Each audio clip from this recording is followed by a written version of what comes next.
Please give an energetic and warm welcome to the one and only Jaya Kishori ji.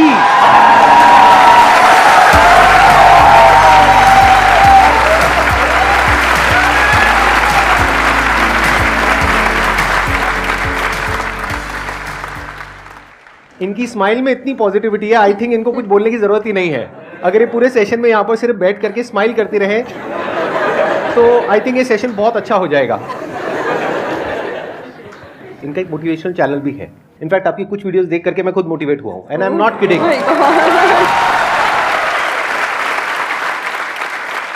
तो मैं personally आप सबको recommend करूंगा कि एक बार आप जा करके देखिए इनकी जो मोटिवेशनल वीडियोस हैं, और आप सबको बहुत कुछ सीखने को मिलेगा और बहुत अच्छा लगेगा।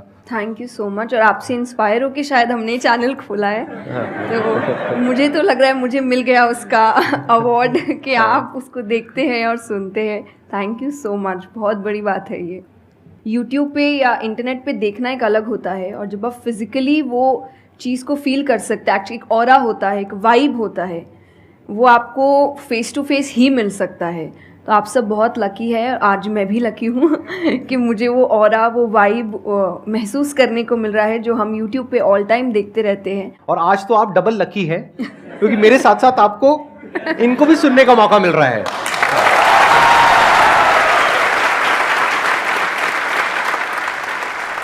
आपके मन में जो भी क्वेश्चंस है, जैसे भी क्वेश्चंस है, आप इनसे पूछ सकते हैं। First of all, thank you very much for giving me this opportunity. I want to ask you कि like आपने ये क्यों चूज़ किया कि you want to go into spirituality, कि मुझे इस चीज़ में ही जाना है? टू बी वेरी ऑनेस्ट, मैंने चूज़ नहीं किया था, इस स्थान ने मुझे चूज़ किया था, क्योंकि मैंने शुरुआत 6 साल की उम्र से की थी।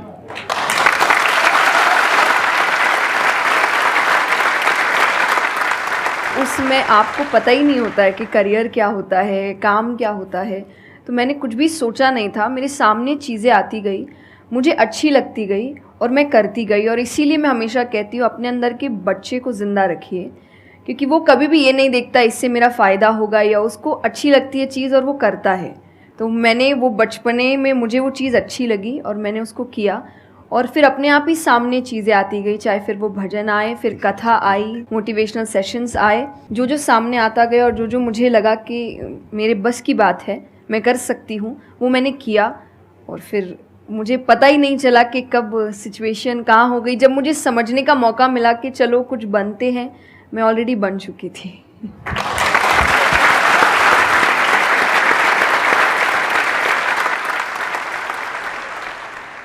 मेरा क्वेश्चन कंसंट्रेशन पावर को लेके है, या दूसरी तरह से बोल सकते हैं अवेयरनेस को लेके। जैसे किसी भी काम पे जो ध्यान लगाने की कैपेबिलिटी होती है वो डिफ़र करती है पर्सन टू पर्सन। मुझे पूछना था क्या कोई इसका बायोलॉजिकल बेसिस भी है, या सिर्फ प्रैक्टिस पे डिपेंड करता है कि किसी की प्रैक्टिस थोड़ी कम है और किसी की ज़्यादा? कई ऐसे एक्सरसाइजेज है जो आपको हेल्प करती है कंसंट्रेशन के लिए। तो जो मैं एक्सरसाइज फॉलो करती हूँ वो लिसनिंग प्रैक्टिस है, कि मैं सोने से पहले या सुबह उठ के कुछ देर 5 मिनट्स 10 मिनट्स मैं बिल्कुल शांत माहौल में और मैं साउंड सुनने की कोशिश करती हूँ। और ऐसा माना जाता है कि जिस दिन आपको 5 से ज़्यादा साउंड सुनने लग जाए, और 5 का मतलब हुआ कि ऐसा नहीं कि आपके घर में टीवी और मिक्सी और सब चल रहा है तो आप कहे कि अरे भाई 5 साउंड सुनाई दे दिए, नहीं। जब शांति हो तो वो एक बहुत अच्छी प्रैक्टिस है जो आपके दिमाग को हेल्प करती है किसी एक चीज़ पर ध्यान लगाने के लिए। तो आप ऐसे कंसंट्रेशन पावर के एक्सरसाइजेज होती कर सकते हैं, और जो मैं करती हूँ मैंने आपको बताया, मैं रोज़ करती हूँ। अभी तक मैं 3 से आगे बढ़ी नहीं हूँ, लेकिन आई होप जल्दी 5 आवाज़ों से ज़्यादा सुनाई देने लग जाए।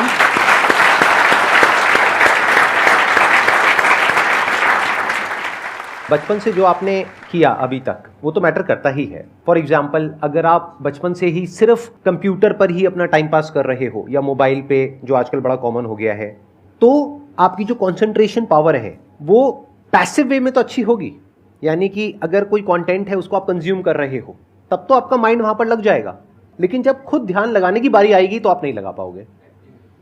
एक्टिव कंसंट्रेशन आप नहीं कर पाओगे। और वही आपका क्वेश्चन है कि जो अपनी एक्टिव कंसंट्रेशन पावर है उसको कैसे बढ़ाया जाए, यानी कि आप जब चाहे, जहां चाहे, जितनी देर के लिए चाहे उतनी देर के लिए अपना ध्यान लगा सके, और जब चाहे वहां से ध्यान हटा सके। इसी को कहेंगे ना कि एक्चुअल में आपका जो ध्यान है वो आपके कंट्रोल में है। नहीं तो इतना कुछ है इस दुनिया में, वो तो सब खींचने के लिए तैयार बैठे हैं आपके ध्यान को, आपकी अटेंशन को। अगर फाइनेंशियली बात करी जाए तो आज की डेट में सबसे ज्यादा जो वैल्यू है वो आपकी अटेंशन की है। जितनी भी कंपनीज हैं उनके लिए सबसे इंपॉर्टेंट है आपकी अटेंशन। अगर आपकी अटेंशन आपके हाथ से निकल जाती है और उनके हाथ में चली जाती है तो वो हो जाएगा जो वो चाहते हैं, यानी उनको प्रॉफिट हो जाएगा, आपको नुकसान होता है हो जाए। तो अब सवाल उठता है उसको कैसे बढ़ाया जाए। चेस बहुत अच्छा तरीका है उसको बढ़ाने का। स्पोर्ट्स से आपकी कंसंट्रेशन पावर बढ़ती है। जैसे मुझे बैडमिंटन बहुत पसंद है, तो बैडमिंटन में सारा ध्यान कहां पर होता है? शटल के ऊपर, और कोई थॉट माइंड में आ ही नहीं सकता, क्योंकि अगर वो आया तो शटल से आपका ध्यान हट गया और आप हार जाओगे। तो sports is another way of doing it. उसके अलावा जैसे इन्होंने बताया लिसनिंग, अगेन वेरी पावरफुल। बहुत तरह की साउंड्स हैं, बहुत तरह की वाइब्रेशंस हैं इस यूनिवर्स में, बट हमारा ध्यान नहीं है उसकी तरफ। कुछ ग्रॉस है, कुछ सटल है। तो जैसे जैसे हम सटल जाते हैं तो ऐसी बहुत सारी वाइब्रेशंस हमारी पकड़ में आती है जो नॉर्मली लोगों की पकड़ में नहीं आ पाती है। क्यों? क्योंकि उनका ध्यान दो जगह पे होता है, या तो इस दुनिया में जो कुछ हो रहा है वहां पे होता है, या फिर अंदर जो थॉट चल रहे होते हैं वहां पे होता है। इसके अलावा और कहीं नहीं होता है। तो उन वाइब्रेशंस को सुनने के लिए हमको कानों की भी जरूरत नहीं है। इवन विदाउट योर ईयर्स, अपने कान बंद करके भी आप सुन सकते हो उन साउंड्स को। तो शुरुआत वहां से करो, धीरे धीरे आप देखोगे आपका जो ध्यान है वो आपकी पकड़ में आने लग जाएगा।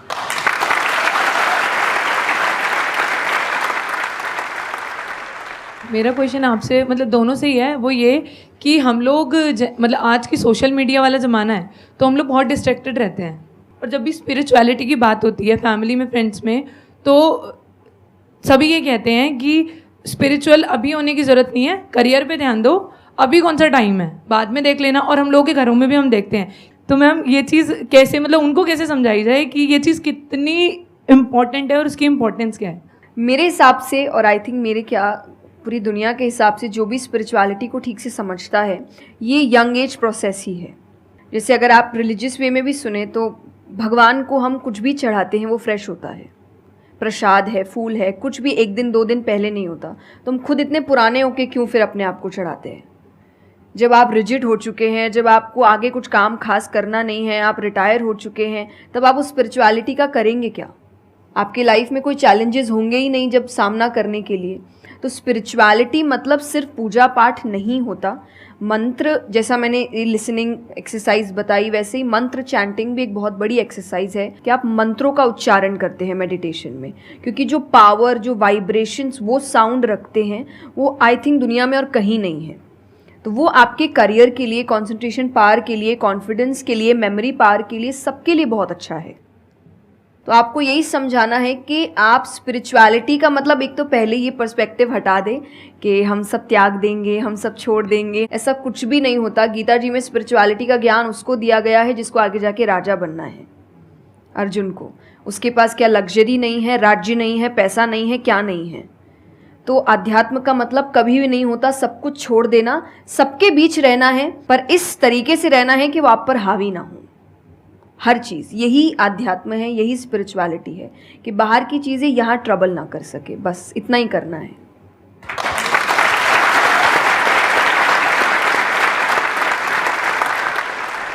अर्जुन कह रहा है कि क्या मैं सब कुछ छोड़ छाड़ के चला जाऊं? और भगवान कृष्ण उसको क्या बोल रहे हैं कि अभी जो तुम्हें करना है उस पर ध्यान दो। सब कुछ छोड़ना सॉल्यूशन नहीं है। खुद को पहचानो कि तुम क्या हो।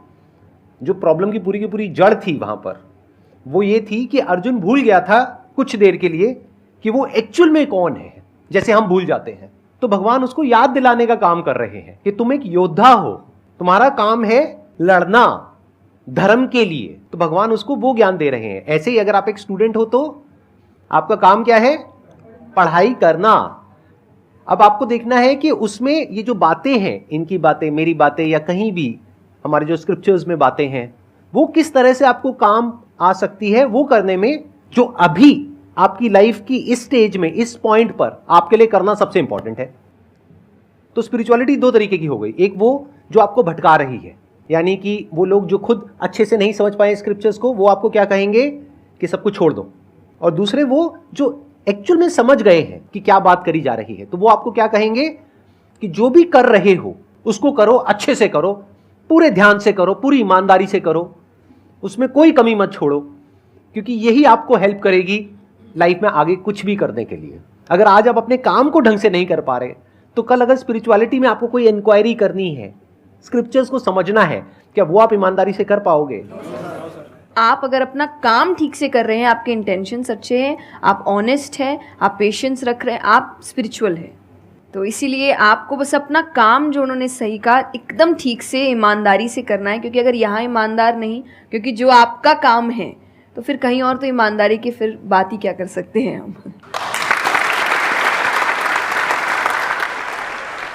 मैम मेरा आप दोनों से ही है मेरा क्वेश्चन कि रियल फ्रेंडशिप का एसेंस आज खोते जा रहा है। हम सैटरडे संडे को पार्टी तो कर रहे हैं फ्रेंड्स के साथ, लेकिन जब रियल फ्रेंडशिप का टेस्ट होता है तो most of the friends fail हो जाते हैं, और हम भी फेल हो जाते हैं उसमें अपने दोस्तों। हम ये तो भूल जाते हैं कि वो हमारे दोस्त नहीं है अच्छे, तो हम भी तो नहीं हैं।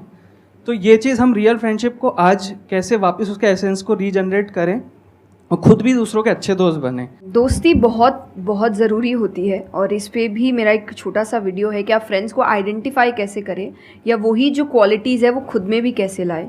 तो सबसे पहली क्वालिटी यही है कि हम जो सिर्फ सैटरडे संडे जिन दोस्तों से पार्टी करने के लिए मिल रहे हैं, वो आपके दोस्त नहीं होते हैं। वो आप बस एंटरटेनमेंट के लिए, आपको मस्ती करना है, मज़ा करना है, तो आप मिल रहे हो।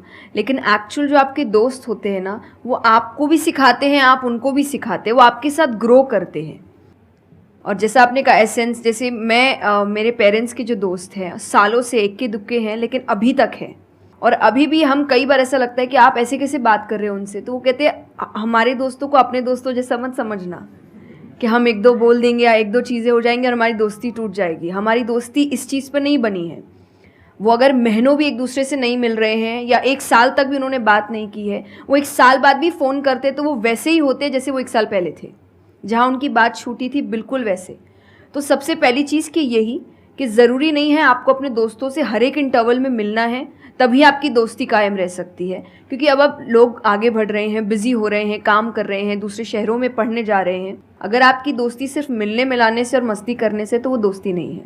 तो ये सबसे पहली चीज़ है कि जो आपको आपके सिचुएशन को समझे, वाइस वर्सा आप उसके सिचुएशन को समझिए कि दोस्ती है पर ज़िंदगी भी है, काम भी है, मेहनत भी है, परिवार भी है। सबसे बड़ी तपस्या, सबसे बड़ा तप मैं कहती हूँ गृहस्थ जीवन ही है। Thank you for the compliment. उसमें आपको इतना कुछ करना पड़ता है, वो एक सिचुएशन को समझना ज़रूरी है। दूसरा, आजकल जो एक ट्रेंड बन चुका है कि फ्रेंड्स सपोर्टिव होने चाहिए, तो सपोर्टिव का मतलब ये नहीं कि तुम गलत भी करो, तो जो कर्ण और दुर्योधन की दोस्ती थी कि नहीं भाई पाप भी कर, मार, गलत कर, मैं तो साथ खड़ा हूँ, ये दोस्त नहीं होते। ये बहुत बड़ा पॉइंट बोला है इन्होंने, अभी इसके बारे में मैं बात करूँगा। ये दोस्त नहीं होते हैं। दोस्त आपको आपके पास खड़े रहेंगे सपोर्ट में, लेकिन ये हर वक्त बताएंगे कि तुम गलत हो, तुम गलत कर रहे हो, इसकी सज़ा मिलेगी। तो ये सच्चे दोस्त होते हैं। तो आप या तो कहते हैं ना कि कृष्ण जैसे दोस्त बनो, खुद ही बनो। बात यहीं आती है, कृष्ण जैसे ढूंढने से पहले कृष्ण जैसे दोस्त बनो, कि जो हर वक्त बताने। कृष्ण कभी अलग नहीं हुए अर्जुन से।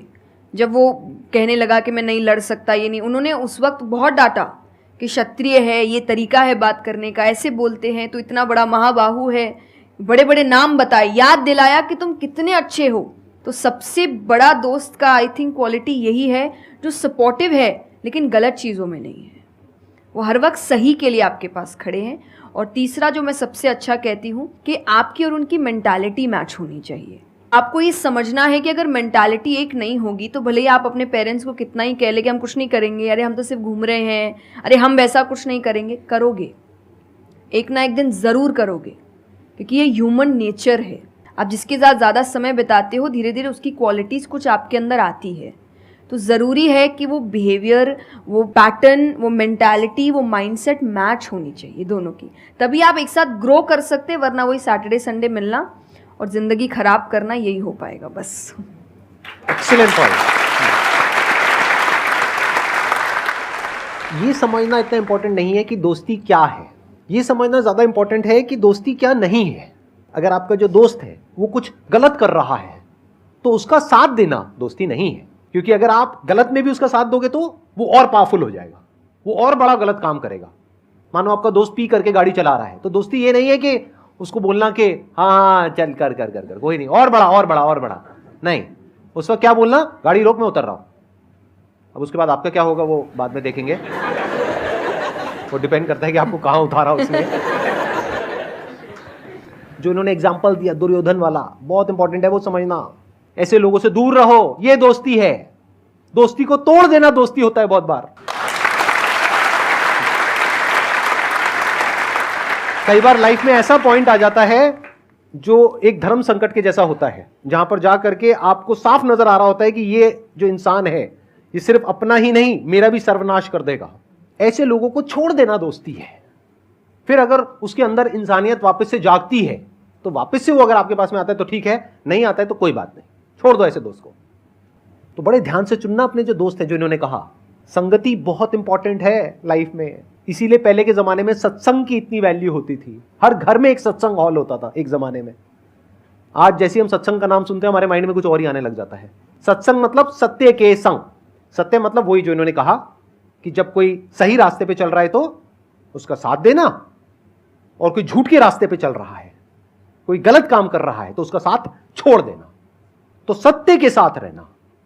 वो लोग जो सत्य बोलते हैं, वो लोग जो सत्य की राह पे चल रहे हैं, वो लोग जो धर्म की राह पे चल रहे हैं। ये वर्ड सुनने में आपको थोड़े से पुराने लगेंगे, लेकिन अगर इसकी डेप्थ को आप समझोगे तो अंदर से आप समझ पाओगे कि मैं क्या बोल रहा हूं, किस लेवल से बोल रहा हूं। Hello sir, hello ma'am.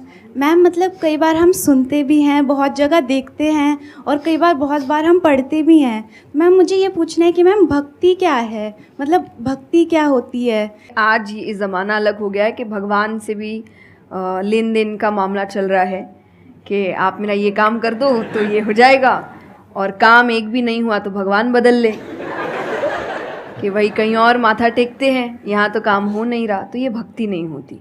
तो एक तो जो परसेप्शन भक्ति का बन गया है कि भजन कीर्तन पूजा पाठ कर लिया और भक्ति हो गई। भक्ति का असल मीनिंग है सरेंडर, समर्पण।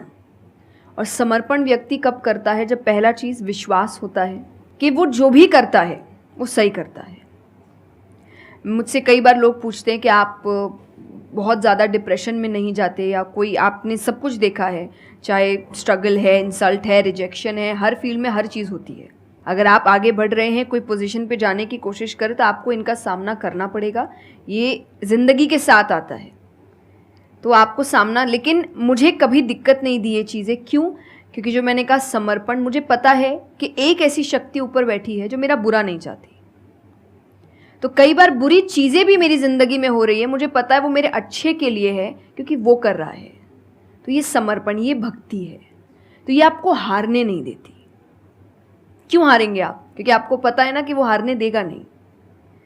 तो आप अपने आप गिरे, आप फिर उठेंगे कि नहीं भाई अभी गिरना शायद ज़रूरी होगा, उसका इशारा है, इसीलिए चलो फिर उठते हैं, फिर आगे बढ़ते हैं। तो अर्जुन ने भी, जब समर्पण की बात गीता जी में आती है तो कई लोग कहते हैं कि धर्म का मतलब होता है अंधविश्वास। नहीं, क्योंकि अगर अंधविश्वास होता, अंधविश्वास में क्वेश्चन करना अलाउड नहीं होता आपको। गीता अगर सिर्फ भगवान की बात होती तो 2 पन्ने में ख़त्म हो गई होती। ये दोनों के बीच की बात है जिसमें अर्जुन ये जानते हुए कि सामने कौन खड़ा है, क्वेश्चन करने की तो कोई सवाल ही नहीं था वहाँ पर कि भगवान लड़ने बोल रहा है, क्या क्वेश्चन करना, पर उसने कंटिन्यूअसली क्वेश्चंस किए हैं।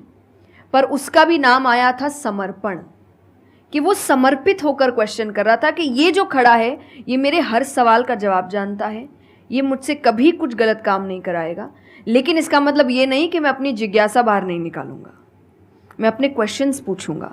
तो भक्ति का अर्थ यही होता है कि पहला निष्काम होता है। क्या फ़ायदा मत ढूंढिए कि मेरा काम नहीं हुआ तो भगवान है ही नहीं। भाई भगवान कहाँ है? भगवान होते तो ऐसा होता क्या? वो तो इंसान है इसीलिए ऐसे हो रहे काम। भगवान ने तो सबको देखे, बच्चा तो मासूम ही होता है, बड़े होके खराब हो जाता है। कोई बच्चा गलत आपने देखा है क्या? छोटा सा बच्चा ही डॉन बनने के बारे में सोच रहा है, वो तो बच्चा ही होता है, मासूम होता है, सच्चा होता है। तो भगवान इसलिए कहते हैं बच्चे भगवान का रूप है, क्योंकि वो एकदम प्योर होते हैं। बड़े होने के बाद हम काम खराब करते हैं और नाम फिर हम भगवान का देते हैं, क्योंकि हमको इल्ज़ाम लगाने के लिए लोग चाहिए। ये फेलियर्स के लिए भी, आप फेलियर्स के लिए भी हम कहते हैं मेरा काम अच्छा नहीं था, मेरा समय अच्छा नहीं था, मुझे पेरेंट्स ने सपोर्ट नहीं किया, मेरे पास ये नहीं था। वरना अगर देखा जाए इन्हीं सिचुएशन में कई लोग हैं जो काम करके आगे बढ़ जाते हैं। तो करने वाला तो कर लेगा, नहीं करने वाला इल्ज़ाम लगाएगा। तो वो इल्ज़ाम अभी हमें ऐसे दिखता है एक ऐसा कोई है जो सामने तो खड़ा नहीं है, भगवान लगाओ इल्ज़ाम।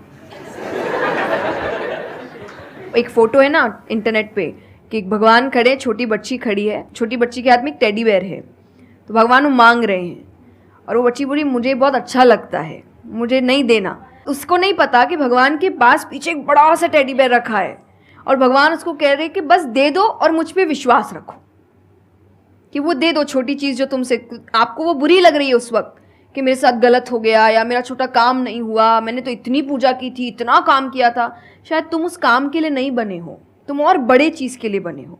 तो निष्काम क्या है कि आपकी भक्ति निष्काम है, स्वार्थ से नहीं बनी है, तो भक्ति आगे बढ़ेगी। दूसरा सरेंडर, कि मेरे हर सवाल का उत्तर सिर्फ उसके पास है। तो ये दो चीज़ें भक्ति बनाती हैं।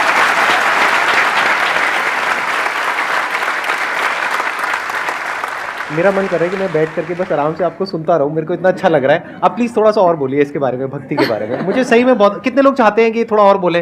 हाँ, क्योंकि इनसे अच्छा कोई नहीं हो सकता इसके बारे में बोलने के लिए। मेरे को पता है आपके पास में और बहुत कुछ है बोलने के लिए, थोड़ा सा प्लीज़ और बोलिए। ये दो चीज़ें जो भक्ति में। तीसरा हम जब करते हैं सत्संग, जो उन्होंने कहा सत्संग का एक सत्य के संग, तो सत्य कौन है? जब हम शास्त्रों में देखते हैं सबसे पहला श्लोक जो श्रीमद् भागवत में आता है वो भगवान का स्वरूप बता रहा है, उसमें है सच्चिदानंद रूपाय। सच्चिदानंद का मतलब होता है तीन चीज़ें मिलकर बनती है, वो है सत, चित और आनंद। जो ये तीन चीज़ों को जीवन में समझ लेगा सही से, उसने भगवान को समझ लिया, क्योंकि भगवान का रूप ही सच्चिदानंद है। तो सबसे पहला है सच, जो कहा गया सच की राह पर चलो। जो हम ये एक्चुअली आपने एग्जैक्ट वर्ड उस वक्त बोले, मैं अपनी कथा में भी कहती हूँ कि आजकल हम इतनी छोटी छोटी बातों पे झूठ बोलते हैं कि हम किसी से मिलने जा रहे हैं और हम घर से भी नहीं निकले, अरे 5 मिनट, अरे सिग्नल पे खड़ा हूँ, अरे बस पहुँच गया, अरे क्या हो गया, वो 2 बातें तो सुनाएगा ना सिर्फ कि तुम समय लेकर नहीं आए, पर हम इतनी इतनी सी बातों में झूठ बोल रहे हैं। ये हमें लगता है कि कोई बड़ी बात नहीं, पर ये बहुत बड़ी बात है कि आप इतना भी सच का सामना नहीं कर सकते, और फिर हमें लगता है कि हम लाइफ की जो प्रॉब्लम्स है उसका सामना कर लेंगे, खुद के सच का तो सामना कर नहीं पा रहे हैं। जिंदगी का सच सामने आएगा तब तो बैंड ही बज जाएगी पूरी, क्योंकि वो कठिन है। जिंदगी आसान नहीं है, किसी के लिए नहीं, भगवान के लिए भी नहीं हुई। आप राम जी को उठाइए, कृष्ण जी को उठाइए, जब तक यहाँ रहे कोई सुखी नहीं रहा।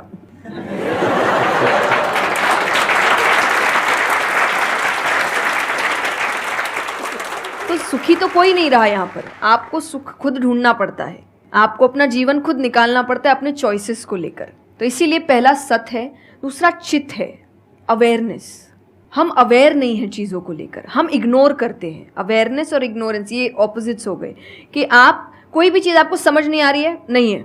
मैं अधिकतर नास्तिक लोगों को आप देखिए, उनको अगर पूछे ना भगवान को मानते हैं, तो उनके पास एग्जैक्ट रीजंस नहीं होते कि क्यों नहीं मानते, बस नहीं है, दिखा नहीं, मुझे नहीं दिखा तो नहीं है। तो तुम्हें तो बहुत चीज़ें नहीं दिख रही। मेरे पापा इस पर मैंने एक बार से क्वेश्चन किया था कि बोले तो पापा कैसे जवाब दे? तो पापा बोले उनको पूछना उन्होंने अपने परदादा को देखा था। देखा तो नहीं होगा।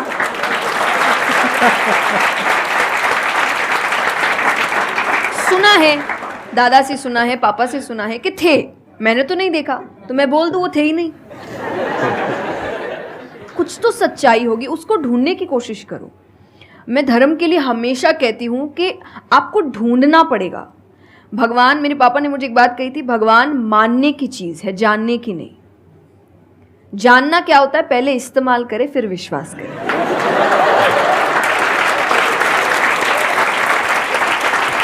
कि पहले देखेंगे है कि नहीं है, फिर बताएंगे, तो वो तो भगवान है, वो कहेंगे देख मैं भी घुमाता हूँ। वो भगवान है भाई। उनको अगर आप बोलोगे कि मेरे सामने आ, मुझे दिखा तू है कि नहीं, तो बोलेंगे घूम, नहीं दिखाता, कभी नहीं हुई, नहीं जा। तो भगवान मानने की चीज़ है, मानो वो अपने आप जना देंगे वो कहाँ है। तो भगवान के लिए माना गया कि पहले आपको मानना पड़ता है, दैट इज सरेंडर, कि मैं मानता हूँ, मैं इसीलिए पढ़ रहा हूँ। अधिकतर लोग अभी पढ़ क्यों रहे हैं, जान क्यों रहे हैं? गलत साबित करने के लिए। और दुनिया के लिए भी, आप किसी भी चीज़ को जानने की कोशिश करो तो सिर्फ एक खाली दिमाग से जानने की कोशिश करो, अपने दिमाग से नहीं कि मुझे गलत साबित करना इसीलिए पढ़ता हूँ चलो। तो फिर आपका दिमाग सीधा उस गलत बात पे ही जाएगा कि देखो मैंने तो बोला ही था गलत है, और उसके आसपास कितनी अच्छी बातें लिखी होगी आप देखेंगे नहीं। पर आपको जो बस साबित करना है, आप उस लोग सुनते भी आजकल इसीलिए हैं। मैं कथा में एक बात कहती कि बस आजकल कथा ही बची है सुनने वाली चीज़, वरना आप कहीं भी 2 लोगों को देखिए वो बोलेगा मैं बोलता हूँ, नहीं मैं बोलता हूँ, नहीं मैं बोलता हूँ। दुख देखिए किसी के, प्रॉब्लम्स को एक बोलता है अरे मेरी ज़िंदगी अच्छी नहीं चल रही, अरे मेरी उससे भी खराब है। आप किसी से मदद भी कहाँ मांगेंगे कि वो एक दुख सुनाओ वो 4 सुनाता है, तो क्या ही मदद मांगे कि तो मेरे से दुखी है, तू मेरे से और 500 रुपये रख भाई। ये तो तो लोग हर वक्त कोई सुनना नहीं चाह रहा, और सुन भी रहे हैं तो इसीलिए कि ताकि बस मैं बोल सकूं, कि ये ख़त्म करे बस, जल्दी से ये चुप हो ताकि मैं बोलूं। तो ये बंद करिए। भगवान ने अर्जुन की पहले पूरी बात सुनी थी, एक बार भी बीच में इंटरप्ट नहीं किया, उसकी पूरी बात सुनी। क्यों? तभी वो आंसर ठीक से कर पाएंगे। अगर आप बीच में हर चीज़ में इंटरप्ट करेंगे, लोगों के ओपिनियंस में इंटरप्ट करेंगे, तो आप उनकी बात को नहीं समझ पाएंगे। जितना सुनेंगे उतना सीखेंगे, क्योंकि बोलोगे तो वही जो आता है, पर सुनोगे तो कई बार ऐसी चीज़ें पता चलेगी जो नहीं पता, जो नहीं आता है। तो सत्संग यही है। आप लोग एक काम करो, अपना मोबाइल ऑन करो और अपने घर पे फोन कर दो कि शाम तक हम यहीं बैठे हैं। मतलब मेरा मन तो नहीं है यहाँ से आज उठने का, मेरा मन है आराम से बैठ करके इनसे सुनने का। मुझे तो बहुत अच्छा लग रहा है, लेकिन आई एम नॉट श्योर कि इनके पास में इतना टाइम होगा या नहीं होगा। आप प्लीज, आई एम सॉरी मैंने आपको इंटरप्ट किया। नहीं नहीं, बिल्कुल। तो यही छोटी छोटी बातें हैं देखिए। और आनंद का मतलब एक्चुअली परमानेंट हैप्पीनेस होता है, जो आपको भगवान के साथ ही मिलता है, कि आपको किसी की ज़रूरत नहीं है, बाकी सब कुछ टेम्पररी है। और टेम्पररी खुशियों के लिए भगवान ने अर्जुन को लड़ने के लिए इसलिए नहीं बोला था कि तेको राज्य मिल जाएगा, खुशी मिलेगी, पैसा मिल जाएगा। नहीं, एक परमानेंट हैप्पीनेस थी कि मैंने अपना काम अच्छे से किया, उसके लिए लड़ो। तो जो भी काम कर रहे हो परमानेंट क्या है उसमें वो देखो, और ये आपकी सक्सेस पे भी काम आता है। भगवान जैसे अब हम कहते हैं ना कि दुनिया में कुछ सच नहीं है, संसार सच नहीं, इसका मतलब क्या? छोड़ने के लिए नहीं। क्या आप पहली चीज़, जब दुख आ रहा है तो डिप्रेशन में मत जाओ, क्योंकि आप जानते हो ये भी परमानेंट नहीं है, टेम्पररी है, कल फिर ठीक हो जाएगा। खुशी आ रही है तो घमंड मत करो, ये भी निकल जाएगा, ये पोजीशन भी ज़्यादा समय तक रहेगी नहीं। तो उसको रखने के लिए काम करते रहो। तो भगवान हर चीज़ में कहते बैलेंस्ड रहो, और परमानेंट वो है उसके पीछे भागो।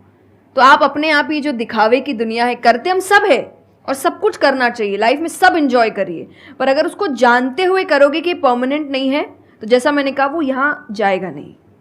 जैसे एक पक्षी है, आप पेड़ पे उसको बैठा दो और फिर जिस ब्रांच पे वो बैठी उसको काटने लगो, और जब तक ब्रांच नहीं गिरेगा वो नहीं हटेगी, क्योंकि उसको ब्रांच पे भरोसा है ही नहीं।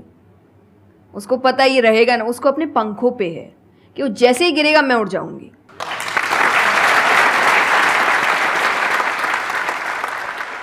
एक सॉन्ग अगर आप प्लीज, उस पे हम एंड कर सकते हैं सेशन को। हाँ, अगर आपको कोई प्रॉब्लम ना हो तो। हाँ प्लीज। मेरा आपकी कृपा से सब काम हो रहा है, करते हो तुम कन्हैया, मेरा नाम हो रहा है। मेरा आपकी कृपा से सब काम हो रहा है। बहुत बढ़िया।